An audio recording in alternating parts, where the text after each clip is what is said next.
Welcome back. The NCAA tournament has truly been March Madness, covering brackets nationwide with red check marks.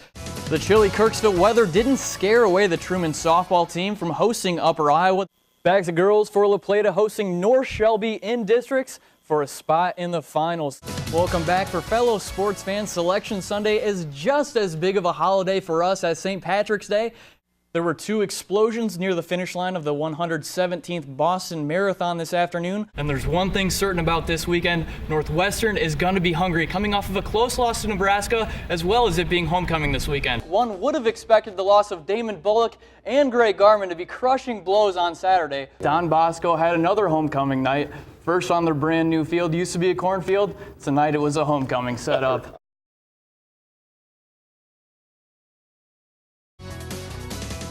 Welcome back. The Kirksville baseball team took on Helios and Quincy Notre Dame in a three-team round robin. The Tigers dropped the first game to Helios 5-3. To the second game against Notre Dame, the Tigers got into a defensive battle. Here's Preston Miller hitting into a 5-4-3 double play. Kirksville had the goods on the field too, as the guy on the mound makes the stop, but the neighboring state foe took the win 6-0. To Truman baseball hosting Northwest Missouri, and they had the bats cooking as Charlie Kruger line drives runners into scoring position. Then Ryan Abernathy knocks Kruger in to go up 6-0. Bearcats went on to sweep the Bulldogs 8-0, 15-8. Over to the softball diamond for Truman and Pittsburgh State. Kate Simon had it going today. Here's a single as she went 3 for 3 with 4 RBIs. The Bulldogs roll Pittsburgh in the first, but they got a taste of their own medicine, dropping the second 9-2. The 16-6 Bulldogs are back in action Friday, hosting Fort Hays State. The St. Louis Cardinals fell in a close one to the Marlins 6-5. The Cardinals made a ninth-inning charge, scoring 2 to tie it at 5s, but Chris Coughlin hit a RBI single with 2 outs in the bottom of the ninth to seal it. The Cards play the Mets tomorrow.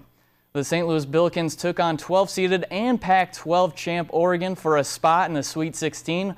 Oregon was hot from the start. Here's Damian Dotson with the drive off the screen, turned and won. Then the Billikens were in a world of hurt when the Ducks heated up from long range. There was Carlos Emery, and on the fast break, E.J. Singler drains the pull-up 3 from 5 feet beyond the arc. Oregon wins 74-57 and are in the Sweet 16 for the first time since 2007. The Iowa State women beat Gonzaga 72-60 for the first round of the tourney. Chelsea Poppins led the Cyclones with 19 points. And the Iowa Hawkeyes play tomorrow against Miami to see if they can keep both sides of the state happy. The Iowa Hawkeyes had a couple wrestlers in the national championships this afternoon, along with 2 other All-Americans. Tony Ramos took second in the finals at the 133 weight class, falling to back-to-back national champion Logan Stieber of Ohio State. Derek St. John one-upped his second-place performance last year with the championship in the 157 weight class, winning 3-2. The Iowa City native has one more year with the black and gold. The Hawks are currently in 4th, and the Missouri Tigers are in 6th, as 5 overall took All-American honors. Top-ranked 125-pounder Alan Waters held in for the semis. To the NASCAR Nationwide Series at Fontana, Kyle Busch earned Joe Gubbs Racing their 9th win in a row. Busch has now won 3 of 5 on the season and is the nationwide career victory leader, burning some rubber for his 54th. Now it's time for the play of the girls' basketball season. Congratulations to Schuyler County's Mallory Haley. Here's one last look. The Rams work it down low to Haley. She takes care of business from there. We'll be right back.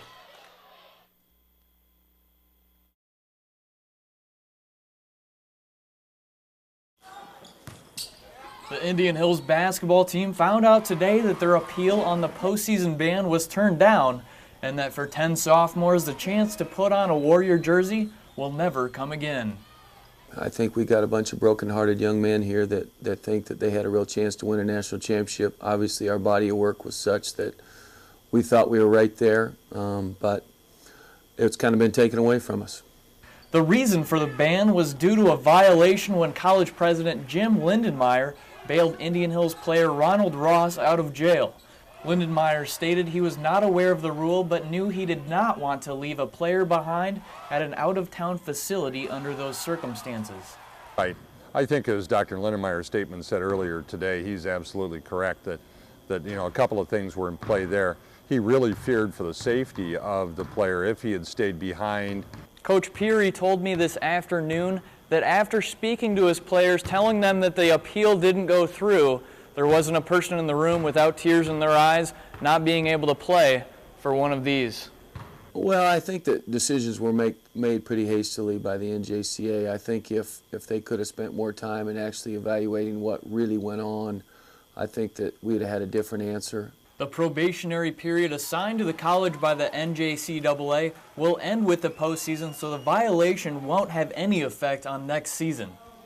I think my initial reaction is you really feel sorry for the players and the coaches who have put in so much time and energy, going back to the preseason and then when practice officially started on October 1st, and to know firsthand all of the work that goes into a season like this, to have it be as successful as it was up until this point, and then to not be able to complete that with the ultimate goal all season long. The stated goal was to win a national championship.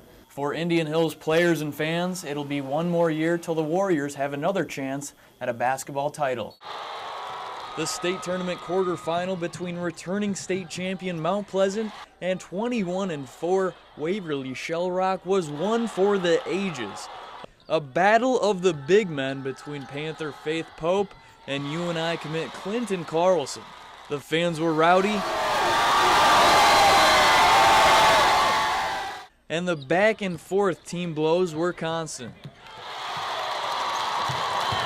The Panthers had it all but finished as they were up 6 with a minute and a half to play, but down goes Pope to fouls, and Carlson scored a much-needed hoop, followed by 2 more by Jake Velke and Drew DeMuth. Regulation ended at 47s, overtime came, and Waverly kept momentum, leaving the Panthers with 1 shot to tie it up. Waverly won 54-49. I think this group of kids came along maybe further than any group I've ever had. Ben Jordan, KTVO Sports. Jared Niemeyer of Kirksville is not only a sports fan, he's a competitor. He was just awarded for his accomplishments as a Northeast Missouri Special Olympics Athlete of the Year. Jared got started with the Special Olympics of Missouri in the 8th grade to make some new friends and to learn the values of being a part of a team. But the outcome turned out to be so much more.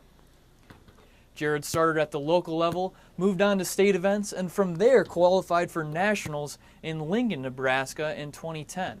He just so happened to take gold in the long jump, silver in shot put, and bronze in the 4x4 relay. I bring the gold medal home. Jared also participates in softball, bowling, soccer, and is currently in season for basketball, his favorite sport. Why? Because my favorite part of team and we together work together. To compete in such a variety of Special Olympic events, taking him all over the nation, his parents have been very supportive.